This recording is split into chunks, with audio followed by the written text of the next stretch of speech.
time be flying. You forget that it's the last day of the year. So let me just get to it, and I'm gonna do something quick because this year was trash.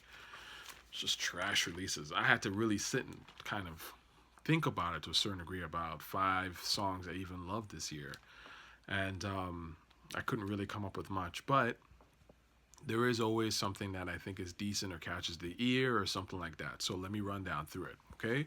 So I'm just going to start with the honorable mention, okay, which would be technically number 6.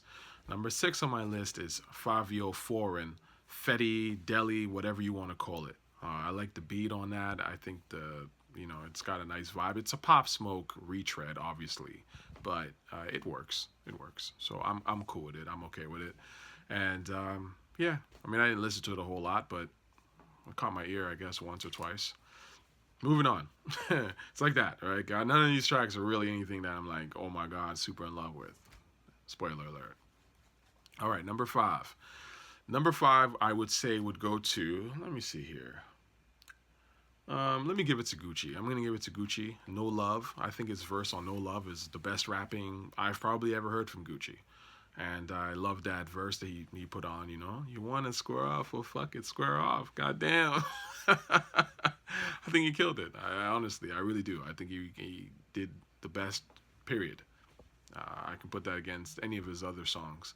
I think the beat is hard, and I think he really went in. The rest of them were trash, so I can't even give that song too much props. But Gucci definitely did a nice little one on that. So my number 5 goes to Gucci. My number 4 goes to Think of the Locks by the Locks, featuring Conway and Westside Gun. So the reason I put this up was I think this is the best boom bap beat that came out this year that I've heard of anyway. And it's Large Professor, which again, it's sad because I was going to do a video on this, and I will eventually do this, about how dead this boom bap shit is. But the point is that Large Professor and Primo and these guys still have to keep hip hop alive because these new producers ain't doing shit. Okay. So Large Professor gives a pretty decent beat, and it's not the craziest beat you ever heard, but it is a pretty good boom bap beat. And Jada's verse to me is like, I would say probably the best verse I've heard from anyone this year, honestly. It's between that and my number 3, which I'm going to get to in a second. But I think Jada's verse, I'm going to say it is the best rapping I've heard from anybody as far as hip hop goes. So, yeah. So that's Think of the Locks. Obviously, it gets ruined by Westside Gun's corny ass chorus. I mean, just horrible. Horrible. Them Griselda guys just ruin records all the time. Trash. So anyways, that's that. My number 3 goes to Busta Rhymes, Follow the Wave. I think that Rah Digga did an amazing job on her verse. A really good verse. Rampage was pretty good too. Just a good song. Spliff. Also a great beat by Knots. Just a good song. Like a good sort of, I would say, album cut. So I like that song. I played it a couple of times, and I can still play it. I think it holds up. It's okay. My number 2 goes to 600 Breezy, Stop Playing. I love this fucking beat. I think this beat is ill. Like, I've actually played this a number of times, and it's one of the very few records that made it to my phone that I would actually play. 600 Breezy, he could have done better on it, but I think that beat is heat rocks. I thought it was heat rocks when I heard the snippet of it.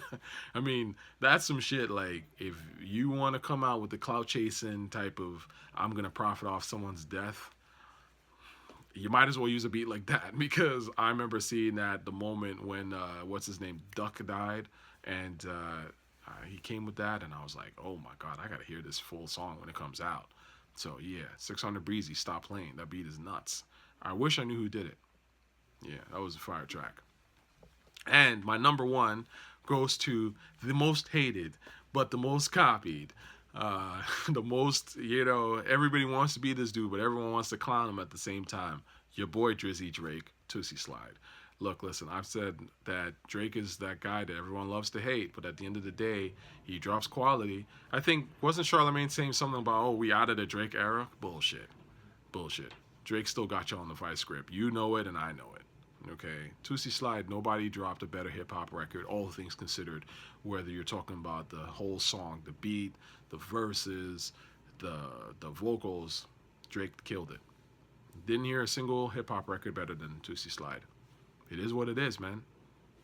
Kill yourselves if you still hate Drake, but Drake's still running the shit. And we know this, and any hip hop head, we know this. This is also why at the end of the Rolling Deep K Slay tape or K Slay video with Rolling 50 Deep, when Royce mentions Toosie Slide at the very end. Drake will stay on your minds until y'all come out with someone better. I mean, Playboi Carti could have made this list if he didn't make bullshit music on that whole lot of red. He could have easily made this list. I've been listening to Choppa Right Beneath Me. That's my shit. Shout out to I don't know who it was that put me onto that record, but it was in the comments. I forget, homie. I'm so sorry. But there was a dude. Actually, you know what? Let me try to see if I can find the shit. You know, because I always appreciate when people put me onto some good shit. But I have to sift through the comments. I'm sorry, homie. I can't sit through all of those comments. But I shouted you out. You put me onto this record because I had heard a lot of the Playboi leaks, and for some reason I never heard that shit. That record, I mean, it came out probably like 2 years ago. Who knows when Playboi recorded that? But that would easily be number one, number two on my list if it was of this year. So Choppa Right Beneath Me, super dope. Just like great beat. Pierre probably made it. But it's not really of this year. It got leaked last year. So yeah. The point is that Playboi could have been on this list, but his album is trash. It is what it is. So Drake's still running it, man. Drake is consistent. It is what it is. You can get angry. You can swear at the Canadian, whatever. But Drake is still that guy. And I think when the quarantine's all over, that's the song that people are going to remember. They're not going to remember any of these other songs, really. They're going to remember Toosie Slide because I think Toosie Slide is just a good song. And it kind of encapsulates what this whole quarantine shit is all about, actually, in a weird way. It's kind of a sad beat to a certain degree. It's kind of like, muted and kind of, somber, right? And it's been a somber time, I think, all things considered. It's been a good time. There's been some joy and happiness in it, too, for those who've not experienced too much of a crazy shit. But in general, it's been a somber sort of time, right? And Drake captured that brilliantly. Smart guy. Him and his team are winning. It is what it is. Hopefully I hear better stuff next year. This hip-hop shit continues to go left. I'll tell you what barely, or not even barely, but what really didn't make the list at all was, I'll tell you what I heard. I heard Nas's album, and that was trash. I heard Busta's album, obviously. I thought that was mediocre. I heard the Freddie Gibbs album with Alfredo. That was horrible. I heard the Kid Cudi album, actually, funny enough. There's a song called For the Kids that I listened to. And that song would have made my list if I liked the verses because the chorus is dope. The beat is actually pretty decent, even though it's subdued. It's not really a hip-hop record. I don't know what you'd call it, but so that was a miss. But the Kid Cudi album is actually, I just don't get into that whole that Kid Cudi does. It's just not for me. If he was able to be a little more versatile with his singing and actually sing on a record, I think he would be a better artist. But he's not for me. I've never been a Kid Cudi guy. So I'm trying to think who else I listened to. Flea Lord. I listened to the Pete Rock Flea Lord. That was trash. I listened to the Havoc and Flea Lord. That was trash. What else comes to mind this year of albums that I heard? The Locks album, whatever. The Jada album, I got through half of it. Sleepy Time Beats, trash. So I think I kind of listened to whatever was the major hip-hop releases. Uzi, trash. Whatever people sort of said was something to check out. Disappointing year. What can I tell you? It is what it is. So hopefully it'll improve. I'm pretty sure it will improve. I'm expecting to see Rocky. Please, Rocky, drop something, okay? And please have it be good. So I'm expecting Rocky to drop next year and Playboi to do some better shit, please. So those are like my two that I always look out for. And of course Drizzy. I'm expecting Drizzy to have one banger here and there. So yeah, but weak year. Have a good, rest of the day, and Happy New Year. Okay, I'm gonna see y'all in 2021.